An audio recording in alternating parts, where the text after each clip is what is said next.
Okay, 79 kilos. This is where it's at, guys.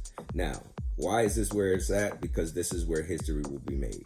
Jordan Ernest Burroughs, Camden product, Raw 2 for 1, Lincoln product, Region 8 product, South Jersey product, Winslow Township High School product, all of the above. This guy is going for 7 world and or Olympic titles, gold medals. So he is tied currently with John Smith. Everybody knows who John Smith is. John Smith won 6 in a row. He's the Michael Jordan of the game. He won 6 straight, right? So he won 87, 88, 89, 90, 91, 92. He's got 2 Olympic golds in it. So JB will be aiming to break John Smith's record, but he will have 1 less Olympic gold if he were to pick up his 7th world and or Olympic title this weekend.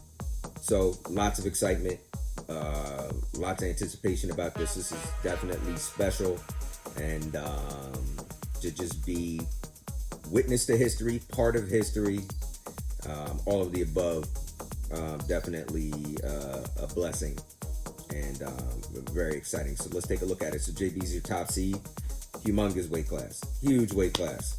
What do we got here? 32 guys. I mean, this looks like an NCAA bracket. I mean, this is crazy.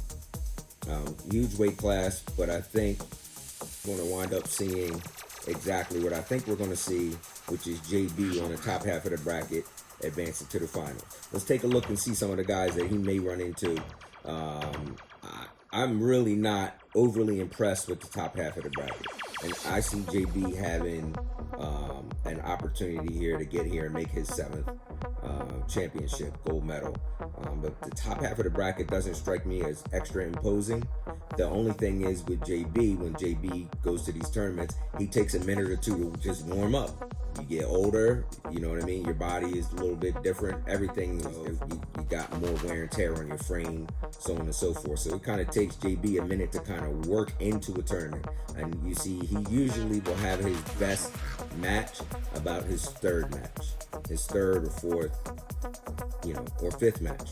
And he kind of works his way into the tournament. And I know a lot of guys have been like that. Like sometimes they just kind of build up, knock the rust off the first round, first round or 2 sometimes.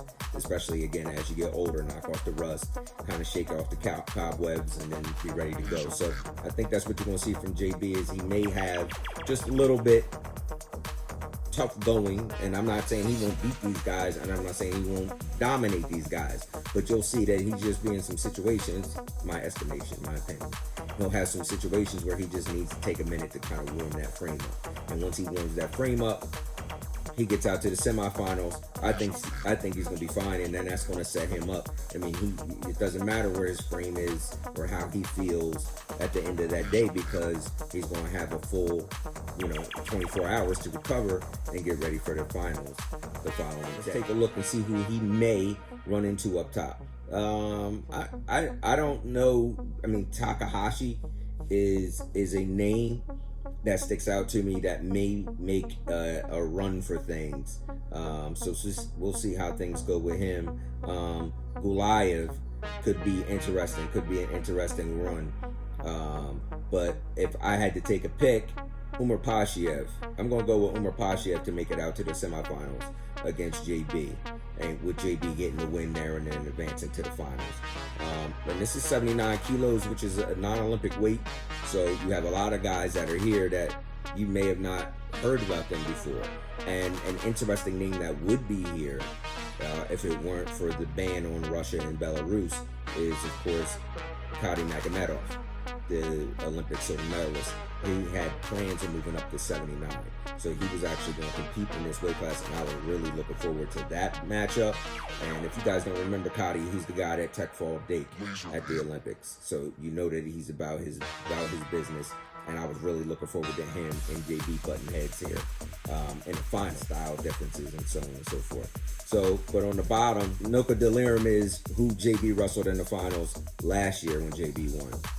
I don't think he's going to make the final this year. I think he's the 2nd seed, but I think he's going to get upset by Abdurrahmanov, Uzbekistan, who's actually competed in the United States. Tough as nails.